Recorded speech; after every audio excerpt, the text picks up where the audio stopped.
let it bang, bang. दोस्तों आज हम बात करने वाले हैं टिग्नोमेट्री के बेसिक कॉन्सेप्ट के बारे में। So welcome to my channel studyholic mood. चलो स्टार्ट करते हैं। ट्रिग्नोमेट्री त्रिकोणमिति की खोज हिपार्कस नामक वैज्ञानिक ने की थी, जो कि तुर्की के थे। दोस्तों what is the means of trigonometry? Trigonometry word कहां से लिया गया है? तो टिग्नोमेट्री वर्ड लिया गया है ग्रीक लैंग्वेज से। ग्रीक लैंग्वेज जिसका मतलब होता है, ट्राई का मतलब होता है 3 से, गॉन का मतलब होता है साइड से, और मिट्रॉन का मतलब होता है मिजर से। टिग्नोमेट्री हमेशा राइट एंगल ट्राइंगल में काम करती है। टिग्नोमेट्री हमेशा राइट एंगल ट्राइंगल में काम करती है। एक हम राइट एंगल ट्राइंगल बना लेते हैं। ट्रिग्नोमेट्री का यूज किया जाता है किसी भी राइट एंगल ट्राइंगल के साइड को पता करने के लिए या एंगल को पता करने के लिए किया जाता है। इसका एक एंगल होगा 90 डिग्री, क्योंकि राइट एंगल का मतलब 90 डिग्री, और इसके सामने वाली जो साइड होती है इसको बोलते हैं हाइपोटेनस, या इसको बोलते हैं हिंदी में कर्ण। और जो थीटा एंगल के सामने वाली साइड होती है इसको बोलते हैं लंब, या परपेंडिकुलर बोलते हैं, या इसे अपोजिट साइड भी बोला जाता है। और जो बची हुई साइड होती है इसको बोलते हैं एडजेसेंट। एडजेसेंट का मतलब होता है जुड़ा हुआ। एड मतलब जुड़ा हुआ, मतलब जिसकी हेल्प से ये पूरा ट्राइंगल बना हुआ है, जिसको बेस लाइन भी बोलते हैं, या इसे आधार भी बोला जाता है। दोस्तों अब मैं बात करने जा रहा हूं ट्रिग्नोमेट्रिकल फंक्शन के बारे में। तो ट्रिग्नोमेट्रिक फंक्शन कौन कौन से होते हैं? तो ट्रिग्नोमेट्रिक फंक्शन होते हैं साइन, कॉस, टैन, कॉसेक, सेक, कॉट। जो ट्रिग्नोमेट्रिक फंक्शन के बेसिक फॉर्मूले है वो हम याद कर सकते हैं लाल बटे कक्का से, और इनको हम याद कर सकते हैं कक्का बटे लाल से, क्योंकि ये इसके जस्ट अपोजिट होते हैं। लाल बटे कक्का मतलब कि लंब बटे कर्ण, ये हमारा हो जाएगा साइन, आधार बटे कर्ण ये हमारा हो जाएगा कॉस, और लंब बटे आधार ये हमारा हो जाएगा टैन। उसी प्रकार ये हमारा हो जाएगा कॉसेक, ये हमारा हो जाएगा सेक, और ये हमारा हो जाएगा कॉट। तो साइन का मतलब क्या हो गया? लंब बटे कर्ण। अब लंब में हमारी कौन सी साइड है? बीसी, तो यहां पे लिख देंगे बीसी बटे। कर्ण में कौन सी साइड है? तो एसी, बीसी बटे एसी। उसी तरह यहां पे हो जाएगा आधार बटे कर्ण, जिसको हम लिखेंगे आधार। आधार हमारी एबी और कर्ण हमारा जस्ट वही एसी।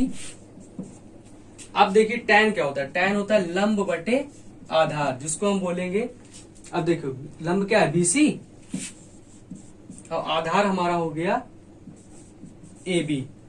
तो ये हमारे साइन कॉस टैन हो गया। कॉसेक का लिखेंगे कर्ण बटे लंब, जिसको लिखेंगे हम एसी बटे बीसी, और सेक को हम लिखेंगे कर्ण बटे आधार, जिसको हम लिखेंगे कर्ण हमारा एसी बटे ए बी, और कॉट को हम लिखेंगे आधार बटे लंब, जिसको हम लिखेंगे ए बी बटे बीसी। अब देखिए एक चीज और है, यहाँ पे बीसी बटे एसी, यहाँ पे एसी बटे बीसी, तो साइन का अपोजिट हो गया कॉसेक।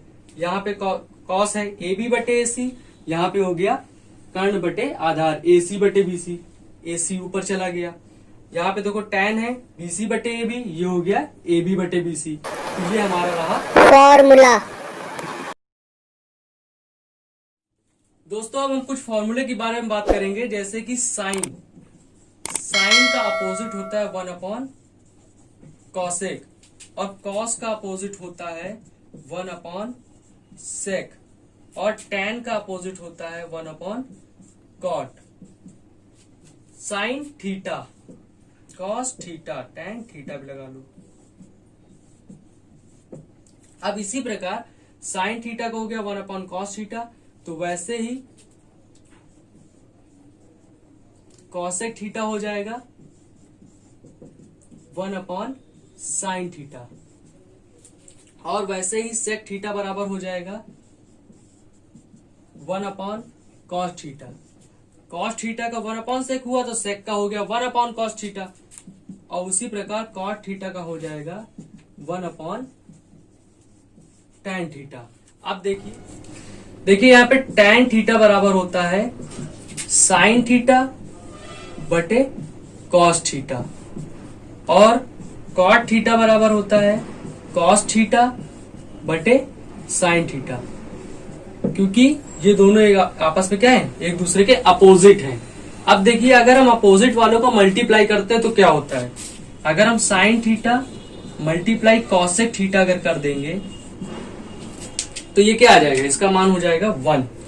अगर हम टैन थीटा और कॉट थीटा का मल्टीप्लाई कर देंगे तो इसका मान हो जाएगा 1, और अगर हम सेक थीटा और कॉस थीटा का मल्टीप्लाई कर देंगे तो माना जाएगा 1, क्योंकि ये दोनों एक दूसरे के अपोजिट है। अब ये कहां से आया है तो देखिए, साइन थीटा, ये एग्जांपल लेते हैं, sine theta into cosec theta, इसको हमने लिख दिया।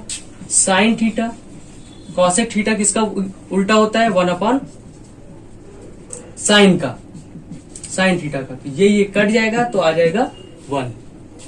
दोस्तों अब हम एक क्वेश्चन करेंगे। साइन थीटा इक्वल टू अगर दिया हुआ है 3/5, तो इसको हम कैसे निकालेंगे।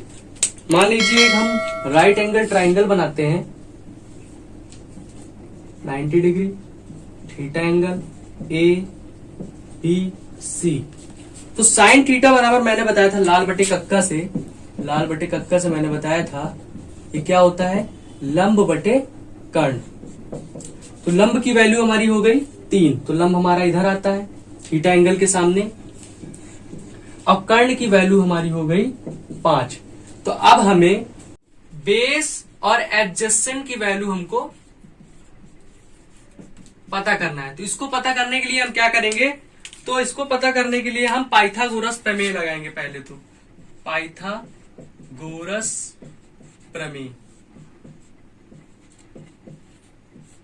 तो पाइथागोरस प्रमेय का फॉर्मूला क्या होता है, तो इसका फॉर्मूला होता है कर्ण का स्क्वायर बराबर आधार का स्क्वायर प्लस लंब का स्क्वायर, मतलब आधार का स्क्वायर प्लस लंब का स्क्वायर के योग के बराबर कर्ण का स्क्वायर होता है। यही पाइथागोरस प्रमेय में कहा गया है। तो कर्ण हमारा है 5, आधार हमको पता करना है, उसको उसी तरह लिख देते हैं, और लंब हमारा हो गया 3, तो ये हो गया 5 25, आधार का स्क्वायर प्लस 3 त्रिक 9। अब ये 25 में से 9 को माइनस कर लेंगे, क्योंकि इक्वल टू लगा, इधर आएगा तो माइनस में हो जाएगा। आधार का स्क्वायर, तो ये हमारा हो जाएगा 25 में से 9 गए 16 बराबर आधार का स्क्वायर। तो आधार बराबर हो जाएगा, स्क्वायर हटेगा रूट चढ़ जाएगा 16, तो 16 को रूट में हम लिख सकते हैं 4 इंटू 4, तो ये आ जाएगा 4। जो बेस एडजस्टमेंट आया वो कितना आया, 4। तो ये हमारी आ गई बेस एडजस्टमेंट की वैल्यू। अगर हम चाहे साइन थीटा का मान हमको मिल गया है, अब हम इससे कॉस थीटा का मान भी निकाल सकते हैं। कॉस थीटा बराबर क्या था, आधार बटे कर्ण। तो आधार हमारा क्या निकला, 4 निकल आया, इसलिए हम इसको भी निकाल सकते हैं। कर्ण हमारा 5। उसी तरह टैन थीटा का मान भी निकाल सकते हैं। टैन थीटा का मान निकालने के लिए लंब बटे आधार, तो लंब हमारा कितना है 3, और आधार हमारा हो गया 4। इसी तरह हम निकाल सकते हैं किसकी वैल्यू, कॉसेक की, सेक की और कॉट की। तो इसको आप लोग निकालिएगा। तो ट्रिग्नोमेट्री का हम प्रैक्टिकली लाइफ में कैसे यूज करते हैं, तो देखिए मान लीजिए कि हम एक बिल्डिंग को किसी एंगल से देख रहे हैं और वो एंगल हमारा हुआ 60 डिग्री और इसकी हाइट को हमको पता करना है और हम इस बिल्डिंग से 10 मीटर की दूरी पे हैं। तो इसको हम कैसे करेंगे? तो हमें यहाँ पे दिख रहा है कि हमें हाइट पता करना है और 10 मीटर की दूरी में हम खड़े हुए हैं। तो हम इसमें कौन सा फॉर्मूला लगा सकते हैं? तो इसमें हम, ये हमारा लंब है, ये हमारा आधार है। तो लंब बटे आधार किस में आता है? तो लंब बटे आधार आता है tan थीटा में। तो tan थीटा बराबर हो गया लंब बटे आधार। तो tan थीटा, थीटा की वैल्यू हमारी दी है 60 डिग्री, तो यहां पे हम लिख लेंगे tan 60 और लंब हमारा दिया है h और ये दिया है 10 मीटर, तो इसको लिख देते हैं 10। तो tan 60 का मान होता है √3 और ये हो जाएगा h/10। तो h को इधर लाएंगे, 10 से इसको मल्टीप्लाई करा देंगे तो h इक्वल टू हो जाएगा 10√3 और √3 का मान कितना होता है? तो h इक्वल टू, यहाँ पे 10 इंटू √3 की वैल्यू होती है 1.732, या हम इसे लिख सकते हैं 10 इंटू 1.7 और 10 का मल्टीप्लाई कराएंगे, 10 7 जा 70 की 0 कैरी 7, 10 1 जा 10 और 7 17, तो 17 मीटर। तो हमारी h की हाइट आई है 17 metre. Thanks for watching this video.